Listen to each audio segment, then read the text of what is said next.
Morning विद्यार्थी मित्रों, आज हम कक्षा 8 विषय हिंदी द्वितीय सत्र में 5वें चैप्टर दोहे के स्वाध्याय के प्रश्न जो है वह समझेंगे।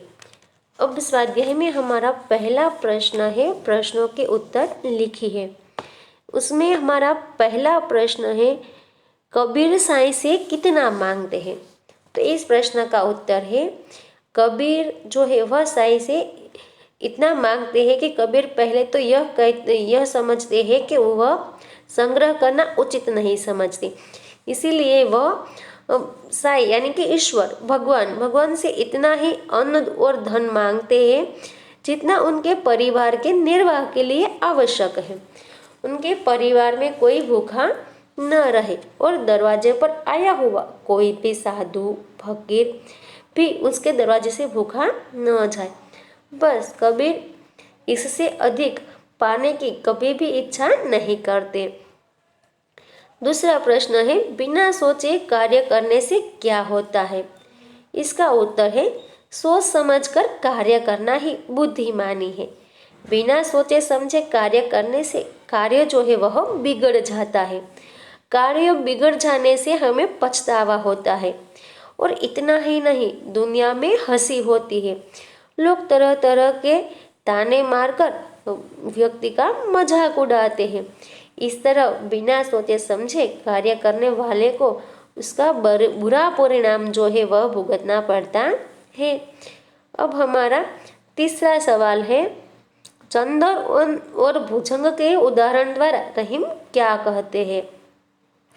इसका उत्तर है, रहीम मानते हैं कि उत्तम स्वभाव वाला व्यक्ति बुरे लोगों के साथ रहे तो भी उनसे प्रभावित नहीं होता।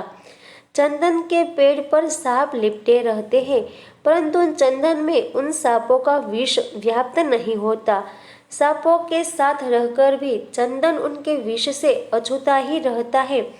इस प्रकार चंदन और भुजंग के उदाहरण द्वारा रहीम कहते हैं कि अगर व्यक्ति उत्तम कोटि का हो तो वह संसार में रहकर यहाँ की बुराइयों से अलिप्त रहता है। हमारा चौथा प्रश्न है, रहीम बड़े लोगों की क्या विशेषता बताते हैं।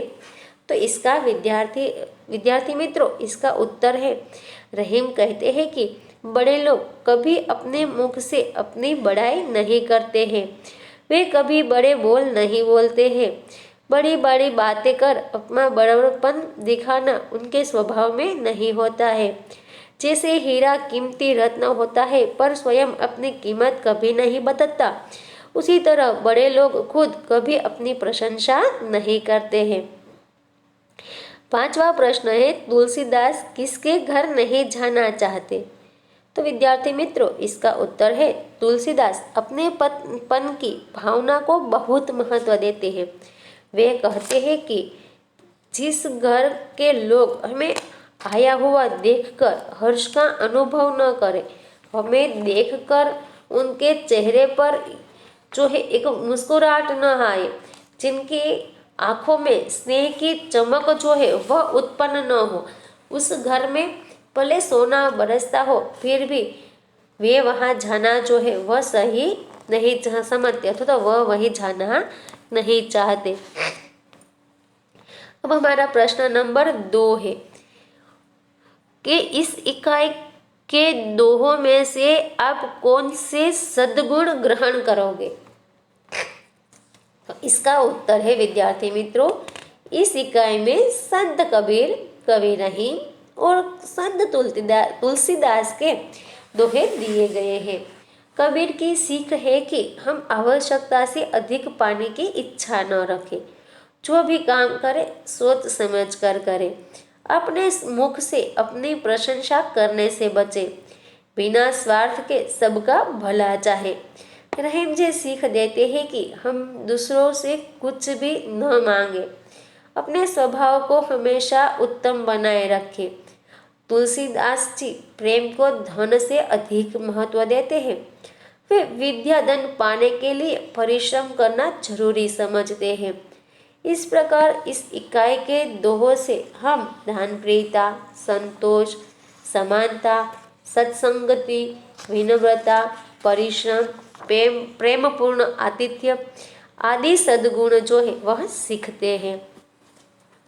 हमारा तीसरा प्रश्न है, निम्नलिखित जवाब मिले ऐसी पहेलियों का निर्माण कीजिए। पहला जवाब जो है वह तोता है, तो इसके लिए हम जो है वह कहानी का निर्माण करते हैं। तन है हरा, मुँह है लाल, पिंजरे में रख लो मुझे पाल। सवेरे बोलता हूँ नित्य राम राम, खाता हूँ हरी मिर्च अमरूद आम। दूसरा है पतंग, पंख नहीं है फिर भी मैं उड़ती, बस एक धागे से जमीन से जुड़ती। बातें खूब हवा से करती, कट जाए धागा जमीन पर गिरती। चिड़िया ची ची करके शोर मचाती, सुबह होते ही सबको उठाती। चहक चहक कर गाती गाने, फुदक फुदक कर चुगती दाने। विद्यार्थी मित्रों, यहाँ पर हमारे स्वाध्याय के सभी प्रश्न जो है वह समाप्त होते हैं। तो आशा करती हूँ कि आपको अब स्वाध्याय के सारे सवाल के प्रश्न के उत्तर जो है वह समझ में आ गए होंगे। धन्यवाद।